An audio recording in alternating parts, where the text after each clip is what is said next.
नमस्कार दोस्तों, आप सभी का एक बार फिर से नई क्लास में स्वागत है। दोस्तों आज की क्लास में मैं आप सभी के लिए आरआरबी, एनटीपीसी और आरपीएफ जीके जीएस के मोस्ट इंपॉर्टेंट क्वेश्चंस इस वीडियो में लेकर आया हूँ। दोस्तों आप सभी के लिए वही क्वेश्चंस हैं जो आपके एग्जाम के लिए इंपॉर्टेंट रह सकते हैं। तो चलिए दोस्तों स्टार्ट करते हैं आज की क्लास। फर्स्ट क्वेश्चन है आपका, भारत का जो कोहिनूर है वह किसे कहा जाता है?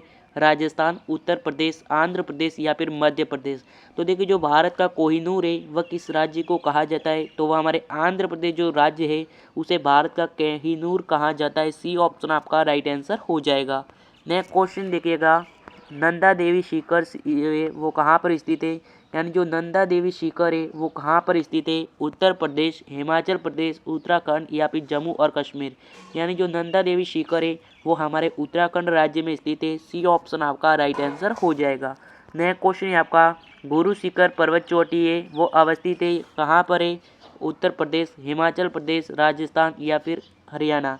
यानी जो गुरु शिखर पर्वत चोटी है वो कहाँ पर अवस्थित है? तो बताओ क्या हो जाएगा? तो वो हमारे राजस्थान में अवस्थित है, यानी कि सी ऑप्शन आपका राजस्थान राइट आंसर हो जाएगा। नेक्स्ट क्वेश्चन है आपका, नेक्स्ट क्वेश्चन देखिएगा, निम्नलिखित में से किस राज्य में दक्षिण पश्चिमी मानसून में वर्षा नहीं होती है? तमिलनाडु, केरल, महाराष्ट्र या फिर गुजरात। यानी इनमें से किस राज्य में जो दक्षिण पश्चिमी मानसून में वर्षा है वो नहीं होती है? तो वो हमारे तमिलनाडु राज्य में नहीं होती है। ऑप्शन नंबर ए आपका तमिलनाडु राइट आंसर हो जाएगा। नेक्स्ट क्वेश्चन है आपका, जो भारत में जो वर्षा है उसका जो औसत है वह कितना है? 110 सेमी, 118 सेमी, 125 सेमी या फिर 135 सेमी। तो देख जो भारत में जो वर्षा का औसत है वो हमारे ऑप्शन नंबर बी 118 सेमी है। बी ऑप्शन आपका राइट आंसर हो जाएगा। नेक्स्ट क्वेश्चन है आपका, नेक्स्ट क्वेश्चन देखेगा, अमृतसर की अपेक्षा निम्न अक्षांश पर स्थित होने के बावजूद जो शिमला उसमें जब से अधिक ठंडी है, क्योंकि वहाँ पर क्या है? तो वहाँ पर उच्च तुंगना पर है जिसके कारण शिमला में सबसे अधिक ठंडी है। ऑप्शन नंबर ए आपका राइट आंसर हो जाएगा। नेक्स्ट क्वेश्चन है आपका, इंदिरा गांधी नहर है वह निकलती है, यानी जो इंदिरा गांधी नहर है वो कहाँ से निकलती है?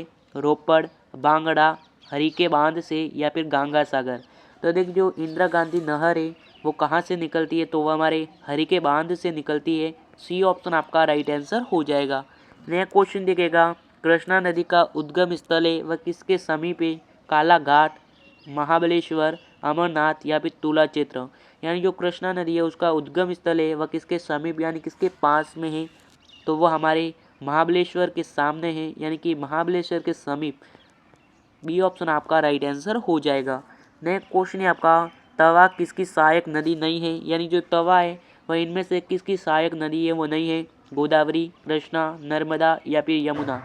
तो देखिए जो तवा है वह किसकी सहायक नदी नहीं है? तो देखिए जो तवा की सहायक नदी कौन कौन सी है? गोदावरी, कृष्णा और यमुना। जो नर्मदा है वो हमारे कृष्णा तवा नदी की सहायक नदी नहीं है। सी ऑप्शन आपका राइट आंसर हो जाएगा। नेक्स्ट क्वेश्चन देखिएगा, गंगा एवं ब्रह्मपुत्र की जो संयुक्त जलधारा है वह किस नाम से जानी जाती है? गंगाधर, यमुनाधर, सरस्वती या फिर मेघना। यानी जो गंगा या ब्रह्मपुत्र की जो संयुक्त जलधारा है वह किस नाम से जानी जाती है? तो वह हमारे मेघना के नाम से जानी जाती है। डी ऑप्शन आपका राइट आंसर हो जाएगा। नया क्वेश्चन है आपका, भारत में जो लवण नदी है, लवण नदी के नाम से जानी जाती है, कौन सी जानी जाती है? सतलज, यमुना, गोदावरी या फिर लूनी। तो देखिए जो भारत में जो लवण नदी है इस नाम से कौन सी नदी है वो जानी जाती है? तो वो हमारे लूनी नदी। यानी जो भारत की जो लूनी नदी है वह लवण नदी के नाम से जानी जाती है। डी ऑप्शन आपका राइट आंसर हो जाएगा। नया क्वेश्चन है आपका, गंगा नदी को बांग्लादेश के किस नाम से जाना जाता है? पन्ना, यमुना, होंगली या फिर ब्रह्मपुत्र। यानी जो गंगा नदी है उसे बांग्लादेश में किस नाम से जाना जाता है? तो बांग्लादेश में जो पन्ना के नाम से जाना जाता है। ऑप्शन नंबर ए आपका राइट आंसर हो जाएगा। नेक्स्ट क्वेश्चन है आपका, नेक्स्ट क्वेश्चन देखिएगा, इंदौर के समीप जो स्थित जनापा पहाड़ी है वो किसका स्रोत है? यमुना, गंगा, चंबल नदी का या फिर ब्रह्मपुत्र का। तो वो हमारे चंबल नदी का है, यानी कि चंबल नदी का उद्गम स्थल हमारे जनापाव की पहाड़ी है। ऑप्शन नंबर सी आपका राइट आंसर हो जाएगा।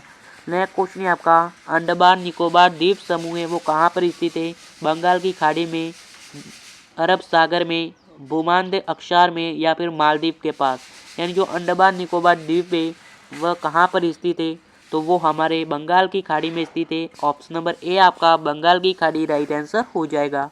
नेक्स्ट क्वेश्चन है आपका, भारत के किस राज्य में उसके क्षेत्र का अधिकतम प्रतिशत क्षेत्र वन सानिध्य है? मिजोरम, असम, उत्तराखंड या फिर उत्तर प्रदेश। इनमें से किस राज्य का जो क्षेत्र है वह सबसे अधिकतम जो क्षेत्र है वो हमारे वन का क्षेत्र है? तो किस राज्य का है? तो वो हमारे मिजोरम राज्य का है। ऑप्शन नंबर ए आपका मिजोरम राइट आंसर हो जाएगा। नया क्वेश्चन है आपका, निकोबार द्वीप का दूसरा नाम है वो क्या है? यानी जो निकोबार द्वीप समूह है उसका जो दूसरा नाम है वो क्या है? तो उसका दूसरा नाम है पिग्मेलियन पॉइंट, यानी कि ऑप्शन नंबर बी आपका राइट आंसर हो जाएगा, जो निकोबार द्वीप का दूसरा नाम है। नेक्स्ट क्वेश्चन है आपका, लक्षद्वीप समूह है वो कहाँ पर स्थित है? बंगाल की खाड़ी में, अरब सागर में, बाय ऑफ बंगाल में या फिर भूमध्य अक्षांश में? यानी जो लक्षद्वीप समूह है वो कहाँ पर स्थित है? तो वो हमारे अरब सागर में स्थित है। बी ऑप्शन आपका अरब सागर राइट आंसर हो जाएगा। नेक्स्ट क्वेश्चन है आपका, देश के कुल कोयला उत्पादन में जो झारखंड की भागीदारी है वह कितनी है? 20%, 30%, 40% या फिर 50%? यानी जो पूरे देश में जो कोयला उत्पादन में जो झारखंड की भागीदारी है वो कितनी है? तो झारखंड की भागीदारी हमारे 40% है। सी ऑप्शन आपका 40 राइट आंसर हो जाएगा। नया क्वेश्चन है आपका, निम्नलिखित में से किस खनिज में भारत आत्मनिर्भर नहीं है? लोहा, सोना, तांबा या फिर स्वर्ण? इनमें से किस खनिज में जो भारत है वह आत्मनिर्भर नहीं है? तो वो हमारे तांबा, यानी कि जो तांबा खनिज है उसके लिए जो आत्मनिर्भर नहीं है भारत। ऑप्शन नंबर सी आपका राइट आंसर हो जाएगा। नया क्वेश्चन है आपका, झारखंड में कोयले की खान है वो कहाँ पर स्थित है? जारिया, रांची, हाराजीबाग या फिर धनबाद? यानी जो झारखंड में जो कोयले की खान है वो कहाँ पर है? तो झारखंड में जो कोयले की खान है वो हमारे जारिया में स्थित है। ऑप्शन नंबर ए आपका जारिया राइट आंसर हो जाएगा। नेक्स्ट क्वेश्चन है आपका, निम्न में से कौन सा स्थान है जो कॉपर खनन से संबंधित है? खेतड़ी, सोमनाथ, कुतुब मीनार या फिर रावी की नाव? यानी इनमें से कौन सा स्थान है जो कॉपर खनन से संबंधित है? तो वह हमारे खेतड़ी, यानी जो खेतड़ी है वह हमारे कॉपर खनन से संबंधित है। ऑप्शन नंबर ए आपका राइट आंसर हो जाएगा। नया क्वेश्चन है आपका, केंद्र सरकार द्वारा नई वन नीति है उसकी घोषणा किस वर्ष की गई थी? तो देख, जो केंद्र सरकार द्वारा जो वन नीति की घोषणा है वो किस वर्ष की गई थी? तो उसकी घोषणा हमारे 1988वें वर्ष में की गई थी। बी ऑप्शन आपका राइट आंसर हो जाएगा। नेक्स्ट क्वेश्चन है आपका, भारतीय वन सर्वेक्षण विभाग की स्थापना है वो कब की गई थी? तो देख, जो भारतीय वन सर्वेक्षण की विभाग की स्थापना है वो हमारे 1981 में की गई थी। सी ऑप्शन आपका राइट आंसर हो जाएगा। नेक्स्ट क्वेश्चन है आपका, अरावली का उच्चतम शिखर है वह कौन सा है? गुरु शिखर, माउंट आबू, अंबाजी या फिर गिरनार? दोस्तों वेरी इंपॉर्टेंट क्वेश्चन है, याद कर लीजिएगा। जो अरावली का उच्चतम शिखर है वह कौन सा है? तो वह हमारे गुरु शिखर, जो अरावली का सबसे ऊंचा शिखर है। ऑप्शन नंबर ए आपका गुरु शिखर राइट आंसर हो जाएगा। नेक्स्ट क्वेश्चन है आपका, अवस्थित पर्वत शिखर है वह नहीं है? गोथाई थान, धूपगढ़, सरवलंगना या फिर ऊंडेपुर? यानी इनमें से कौन सा पर्वत शिखर है जो अवस्थित नहीं है? तो वो हमारे गोदाई थान है। ऑप्शन नंबर ए आपका राइट आंसर हो जाएगा। तो दोस्तों उम्मीद करता हूँ कि ये वीडियो आपको काफ़ी पसंद आया होगा। अगर पसंद आया है तो चैनल को सब्सक्राइब और वीडियो को एक प्यारा सा लाइक करके अपने सभी मित्रों के साथ ये वीडियो शेयर कीजिएगा। और मिलेंगे नई वीडियो के साथ, तब तक के लिए जय हिंद, जय भारत।